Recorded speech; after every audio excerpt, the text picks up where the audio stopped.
22 నెలల ముందు జనవరి 2024లో DGCA directorate general of civil aviation FDTL flight duty time లిమిటేషన్స్లో కొత్త నామ్స్ని ప్రవేశపెట్టింది. దీన్ని 2 ఫేజ్లు ఇంప్లిమెంట్ చేశారు. ఫస్ట్ ఫేజ్ జూలై 2025 ఇంప్లిమెంట్ చేస్తే సెకండ్ ఫేజ్ని మొన్న నవంబర్ 1 ఇంప్లిమెంట్ చేశారు. ఈ నవంబర్ 1న డీజీసీఏ ఇంప్లిమెంట్ చేసిన ఎఫ్డిటిఎల్ రూల్స్ వల్ల ఇండిగో ఎయిర్లైన్లో వచ్చిన సంక్షోభమే ఈ రీసెంట్గా జరుగుతున్న IndiGo flight cancellations. India's biggest airline అనే ఇండిగో ఎయిర్లైన్ డీజీసీఏ ప్రవేశపెట్టిన ఎఫ్డిటిఎల్ రూల్స్ని ఫాలో అవ్వడం వల్ల ఈరోజు ఎంతమంది ప్రయాణికులు ఇబ్బంది పడుతున్నారు. అఫ్కోర్స్ దీనికి వేరే వేరే రీజన్స్ కూడా ఉన్నాయి. టెక్నికల్ ఇష్యూస్ రావడం, డిసెంబర్లో ట్రాఫిక్ ఎక్కువ ఉండడం, ఇలా ఏ రీజన్ ఉన్నా కానీ ఎక్కువ ఇంపాక్ట్ చూపించింది అయితే ఈ ఎఫ్డిటిఎల్ రూల్స్ని ఫాలో అవ్వడం వల్లే. నిన్న శంషాబాద్లో కొంతమంది గ్రూప్ ఆఫ్ ప్యాసింజర్స్ ఈ ఇండిగో ఎంక్వైరీ ఆఫీస్ ఉంటుంది కదా, ఆ ఆఫీస్లోకి బలవంతంగా వెళ్ళడానికి ట్రై చేస్తుంటే అక్కడ ఉన్న ఇండిగో స్టాఫ్కి ప్యాసింజర్స్కి మధ్య చిన్న కాదు పెద్ద ఆర్గ్యుమెంట్ అయింది.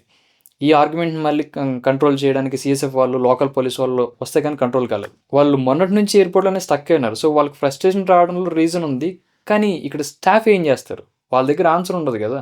కాకపోతే ఎయిర్పోర్ట్స్లో ఒకరి మీద ఒకరు రూట్గా బిహేవ్ చేయకుండా మనకు కావాల్సిన ఇన్ఫర్మేషన్ తెలుసుకోవడానికి ట్రై చేయాలి. అండ్ స్టాఫ్ కూడా ప్రయాణికులతో కొంచెం నార్మల్గా బిహేవ్ చేస్తే బెటర్. ఇండిగో ఎయిర్లైన్లో ఇంత పెద్ద క్రైసిస్ కారణమైన ఆ ఎఫ్డిటిఎల్ రూల్స్లో అసలు ఏముందంటే, అందులో ఫస్ట్ ఇది వీక్లీ రెస్ట్ టైం.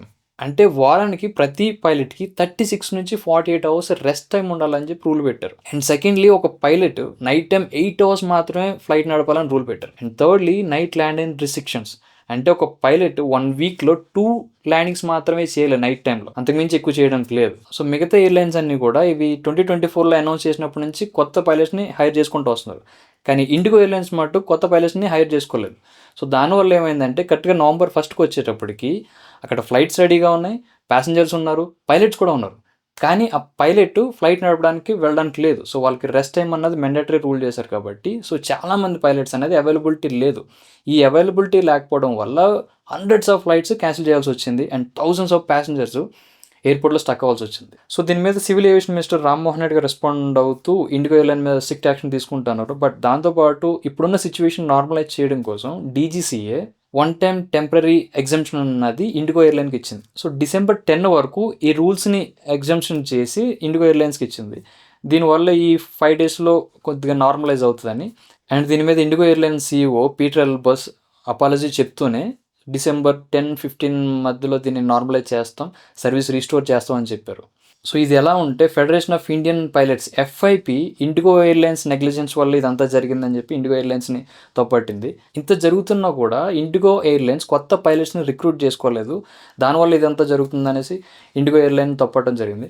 దాంతోపాటు ఆ యూనియన్ డీజీసీఏని కూడా క్రిటిక్ చేసింది. ఎందుకంటే కొత్తగా వచ్చిన నామ్స్ ప్రకారం పైలట్స్ అవైలబిలిటీ ఉందా లేదా అని చెక్ చేయకుండా డిసెంబర్ ఫ్లైట్స్కి అనుమతి ఎలా ఇస్తారు, చెక్ చేసుకోవాలి కదా అని ఈ FIP వాళ్ళు అంటున్నారు అనమాట. సో ఇండిగో ఎయిర్లైన్ తప్పు ఉంది, డీజీసీ అయితే కూడా తప్పు అని కొంతమంది అంటూ ఉంటారు. సో ఏది ఎలా ఉన్నా కూడా వీటన్నిటి మిస్టేక్ వల్ల ఎక్కువగా సఫర్ అవుతున్నది passengers. So hundreds of flights cancel అయినాయి, థౌజండ్స్ ఆఫ్ ప్యాసింజర్స్ ఎయిర్పోర్ట్లో స్టక్ అయి ఉన్నారు. సో లెట్స్ హోప్ ఫ్యూ డేస్లో ఈ సిచ్యువేషన్ అంతా నార్మలైజ్ అవ్వాలని.